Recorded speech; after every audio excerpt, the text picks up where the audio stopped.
Live FM, Bjorn and Josh. We are broadcasting at Festival 1 in the jail with none other than worship sensation, John Mark McMillan. Kia ora, John. Welcome to New Zealand. Yes, well, thank you. Thank you. Have you always been known as John Mark McMillan in terms of, like, I've got some people that I know that you just say their full name every time you mention them, and there's other people that you just say, oh, my friend Peter, but then there's other people that you're like, oh, yeah, Dan Sheed, and you have to say their last name with it. Has that always stuck with you your whole life? I don't know about the last name, but my middle name, Mark, I grew up as John Mark because my uncle was a John and my cousin was a John and my granddaddy was a John. So confusing. I think the John Mark was the way to like tell me apart from the other Johns. I like it. I think it's quite good. You know, especially when you've got a popular name like you're John, I'm Josh, you're Bjorn. So but actually, same thing. My real first name is John legally, but I get called Bjorn because everyone's called John. Yeah, as you know. Well, John, fantastic to have you here in New Zealand. Now, we saw that you've just had a Christmas carols album come out. How was that? Was it fun to record a Christmas album? It was, yeah. It was a lot of fun. Was it a bit weird? Because obviously you got to record it months and months before you release it, but you want to release it just before Christmas, right? So when were you singing Christmas carols? Yeah, it was like July.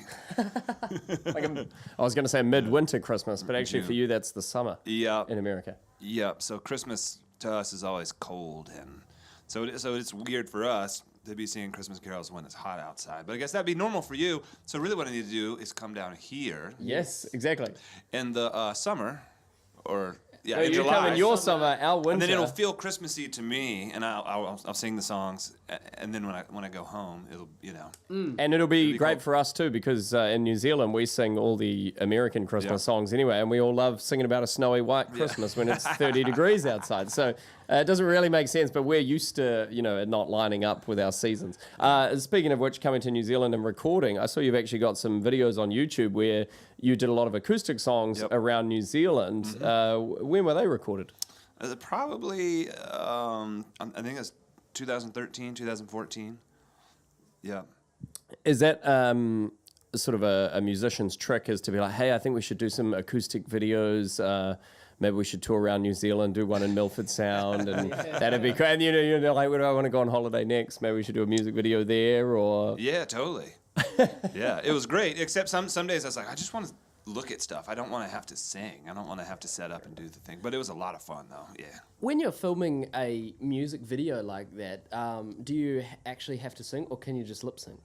I had to actually sing on those, yeah. Okay, yeah, because I was at For King and Country last night, and I'm not sure how I'm going to go in your concert tonight, but I lost my voice after the first song because I was yelling too much. Oh, gosh. And they actually played John Farnham in the lead up to when they were coming on, and I got really into that too. So, and then I was just lip syncing towards the end, but I didn't feel as genuine. So, so I'm glad to hear that you did genuinely sing the songs. I did, yeah. Probably better for you, though, because no one was looking at you thinking, what a faker. Yeah, true. You're generally looking at the people on the stage. True, that's a good point. Yeah. Hey, you've just released a song with Strawn, New Zealand artist. He's playing at this festival as well. Yep. Probably a lot of people wondering, are you guys going to team up and do that song live? And if so, whether you do or not, would it be during his show or would it be during your show? We'll just have to see. Oh, mysterious. Oh. I do have to say, quite a fantastic song, and it's called The Streets, and interestingly enough, the first date I ever had with a girl was to go to the movie Step Up to The Streets. I think Justin Timberlake was in that film. It didn't win an Oscar or anything like that, but anyway, that's just a fun fact about me. Hey, Mercury and Lightning, the last worship album you released, I read something about you had a bit of a crisis of faith during that album. Yes.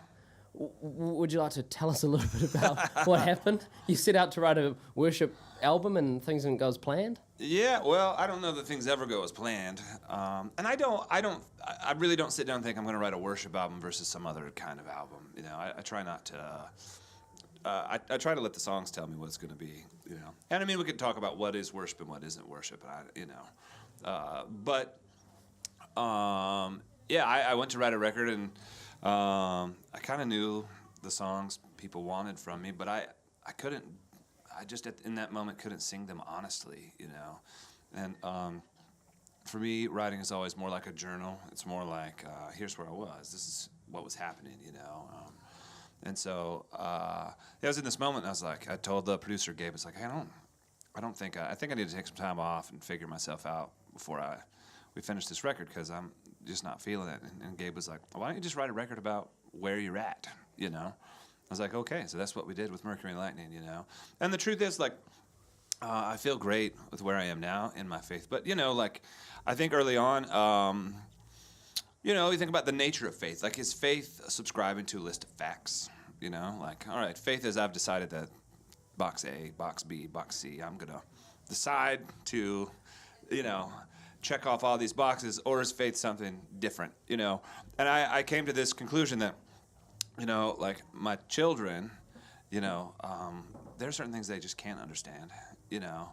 And there's my grandmother, before she passed away, she had dementia. Like, she couldn't even remember my name. So if faith is mental ascension, or the ability to check off a bunch of facts, you know, then that leaves out my kids and my grandmother, and only the smartest people get in the club, right? I was like, so faith has to be something different than subscribing to facts, you know?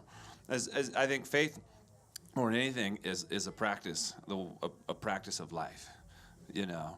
And we tend to put things in different boxes, like, I'm going to decide this, and then here's how I live, you know? And certainly what you decide generally affects the way you live, but not always, though, right? So, for instance, like, the other night I ate a whole pizza, and I know what that does. Yeah. There's no question.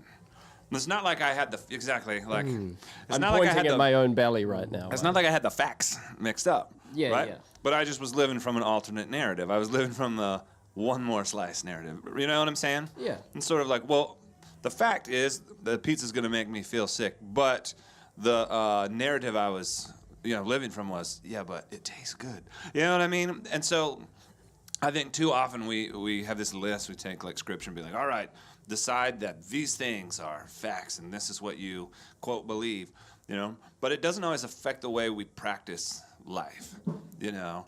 As if you could just take a couple of those things, like love your neighbor, and practice that. And that's faith, you know, because it's what you actually do. That's, you know, so for me, I think it came to the conclusion that faith is the narrative you live from, you know? It's not sort of the boxes you check off in your mind. I know that seems, it's a little heady. No, it's you know? good though, right? Because I don't trust people that haven't had a crisis of faith every either, year yeah. or so, because I'm like, are you really thinking about what you believe? Like, you know, sometimes you open things up and then you're like, wait, what do I even know or believe, or what is God really about, or what does that look like? And if you're really not asking yourself those questions, then what are you doing? And have you found that being that honest and stuff, is that like opened that up with a lot of other people who have resonated with that through listening as well? Definitely. And it's really interesting when you're even in church. I feel like sometimes you're in a club where, like, everyone seems like they've got it together, and you're like, you fall apart, and I'm like, well, guys, I'm going to disappoint all of you because I'm really struggling, you know, in my faith here. And everyone's like, oh, me too, you know? Yeah. I was like, oh, wait a second. So, you know, you all are having, you know, going through this, and you didn't tell me. And they're like, well, yeah, well, we didn't want to let you down. I'm like, well, I didn't want to let you guys down. And then all of a sudden we're having these, like, real conversations, you know. And I think the truth is, you know, God is big enough to handle all the questions, right? Yeah. If you can't ask God the big questions, then what kind of God is he if he can't handle your big questions, you know? And so I think that's another level of faith right there. It's sort of, I trust God to figure it out. I don't trust me to figure it out. Well, I think music is just a fantastic way to bridge that gap between people as well, and that's why we love you so much, John. Oh, thank 'cause you're you. doing such a great job of bringing us that music. We loved the Christmas album. We love Mercury and Lightning, and we're looking forward to seeing you tonight live here at Festival One. Thank you so much for joining us thank in you the guys. show. Yeah, thank you so much.